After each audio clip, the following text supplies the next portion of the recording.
କେବଳ ଜଣକୁ ରାଜା ବନେଇବାକୁ ଚାହୁଁଥିଲେ। ତ ସେ ତାଙ୍କ ତିନି ବନ୍ଧୁ ଡାକି ମନ୍ତ୍ରୀଙ୍କୁ ଡାକିଲେ ଏବଂ ତାଙ୍କୁ କହିଲେ ଏମାନଙ୍କ ଭିତରୁ ରାଜାକୁ କେମିତି ବାଛିବା। ତ ମନ୍ତ୍ରୀ ଗୋଟେ ଉପାୟ କହିଲେ ତିନି ବଣ ଯାକୁ ତାଙ୍କ ରାଜ୍ୟ ବୁଲିବାକୁ। ତ ସେ ତାଙ୍କ ତିନି ବନ୍ଧୁକୁ ଛାଡ଼ିଦେଲେ। ତାଙ୍କ ତିନି ବନ୍ଧୁ ରାଜ୍ୟ ବୁଲି ଫେରିଲେ।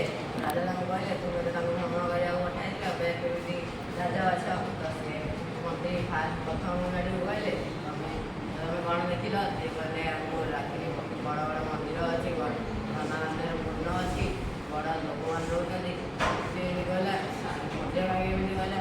ଶେଷରେ ସାନ ଭାଇଟି ସାନ ଭାଇ ପଚାରା ସାନ ଭାଇଟି କହିଲା ମୁଁ ଏଠି ଗଳି ଗଲା ବୁଲିକି ଦେଖିଲି ଯେ ସେଟା ଲୋକମାନେ ଛିଣ୍ଡା ଚପଲ ପିନ୍ଧି କାମ କରୁଛନ୍ତି, ଲୋକମାନେ ଫୁଲ ବିକି ତାଙ୍କ ଘର ଖର୍ଚ୍ଚ ଉଠାଉଛନ୍ତି। ସେହିଭଳି କହିଲା। ତାପରେ ଶେଷରେ ମନ୍ତ୍ରୀ କହିଲେ ଏମାନଙ୍କ ମଧ୍ୟରୁ ଜଣେ ସାନ ମନ୍ତ୍ରୀ ପାତ୍ର ଯିଏକି ରାଜା ଗୋଟିଏ ଗାଁରେ ଗୋଟିଏ ସମାଜରେ ଜଣମାନେ ଦୁଇ ଜଣ ଭାବିଲେ ଚାଷ କରିବେ। ସେ ଭାବିଲା କ'ଣ କଲେ ନା ବାଦାମ ଚାଷ କଲେ।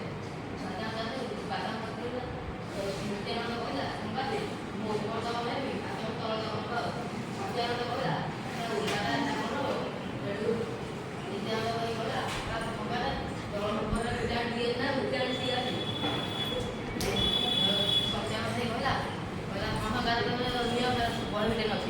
ସେଠୁ ନିତ୍ୟାନନ୍ଦ ମା କତିକି ନେଲା ଆଉ ବାଦାମ ଚୋପା।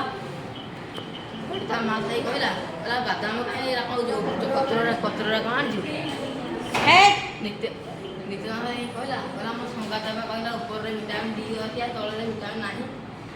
ସତ୍ୟାନନ୍ଦ ଥାଇ କହିଲା ଆଉ ତା ମା କହିଲା ତୁ ତ ଓଦାଟା ତୁ କ'ଣ ଜାଣିବୁ ଆଉ ବାଦାମ ତୁ ଚାଷ କ'ଣ କରିବୁ? ସେଠୁ ଆଉ ଦିନେ ଗଲା ସେଥିରେ ଭାବିଲେ ନା କ'ଣ ଧାନ ଚାଷ କରିବୁ ହେଲେ ଆଉ।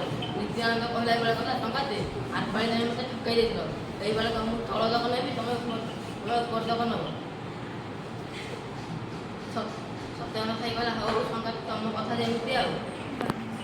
ନିତ୍ୟାନନ୍ଦ ଘରକୁ ନଡ଼ା ନେଇଗଲା। ତା ମା କହିଲା ତା ମା ଖାଇ କହିଲା ଧାନ କାହିଁ ଖାଲି ନଡ଼ା କହିଲି ଖାଇଛୁ ନା ମୁଁ କହିଲି ତୁ ଉପର ଆଇଲେ ଚୁଡ଼ୁଛୁ ତଳ ଆଇଲେ ବି ଚୁଡ଼ୁଛୁ ତାହେଲେ ମୁଁ କ'ଣ ଆଣିବି?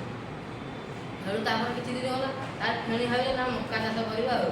ସେଠୁ ସଙ୍ଗାତେ ଗଲା ସଙ୍ଗାତେ ଆରପାଳି ଢିକିଲେ ଏପାଳି ତଳ ଉପର ମୋର ଦୁଇଟାଙ୍କ ସଙ୍ଗାତେ କରେ ଆଉ ମକା ତ ମୋର ମଝିରେ ହୁଏ ଓଦାଟା ସଙ୍ଗାତଟା ଆଉ। ବଡ଼ ପାଟିରେ କୁହ। ତା ସଙ୍ଗାତ ଯାଇ କହିଲା ହଉ ସଙ୍ଗାତ ହଉ ତମେ ନିଅ ମଝି ନିଅ ମୁଁ ଉପର ତଳ ନେଉଛି ଆଉ। ତା ମା କତିକି ନେଲା। ତା ମା କହିଲା ଉପର ତଳ କ'ଣ ଆଣିଛୁ ଆଉ ମକା କାହିଁ? ନା ତା ମା କହିଲା ତୁ ତ ଓଦାଟା ତୁ କିଛି ଆଣିବୁ। ସତ୍ୟାନନ୍ଦ ଭାଇ କହୁଛି ବଡ଼ ପାଟିରେ କହ ବଡ଼ ପାଟି। ସତ୍ୟାନନ୍ଦ କହୁଛି ମୁଁ ଉପର ଆଇଲା ଚୁଡ଼ୁଛୁ ତଳ ଆଇଲା ଚୁଡ଼ୁଛୁ ଉପର ତଳ ମିଶାମିଶି ଆଇଲା ଚୁଡ଼ୁଛୁ ଆଉ ଚାଲ ମୁଁ ଚାଷ କରି ଯିବିନି। ଚାଷ କରିଛୁ ଆଉ କିଛି ଦିନ ଗଲା ପରେ ତା ମା କହିଲା ଉପରେ ବଜାରରେ ଗୋଟେ ଛୁଞ୍ଚିଟା ଆଣିବୁ। ସେ ଗଲା ଛୁଞ୍ଚି ପାଇଁ। ସେଠୁ ନିତ୍ୟାନନ୍ଦ କହିଲା ଛୁଞ୍ଚିଟା ତ ଏଠି ଛୋଟଟେ ଆଉ ମୁଁ କିନ୍ତୁ ଜାଣିବି ନା ଗୋଟେ କଦଳୀ ଗଛ ଆଣି ତା ମଝିରେ କେଚି କାନ୍ଦେଇ ନେଲା ଆଉ। ତା ମା କହିଲା ତା ମା ନିଆଁ ପକେଇକି ତା ରାଗ ବି ଆଇ କହିଲେ ତା ମା କହୁଛି ମା କୋଉଠି ଥୋଇବି ନା ମୋ ମୁଣ୍ଡ ଉପରେ ଦେଇଦେବି। ସେ ଯାଇକି କହିଲା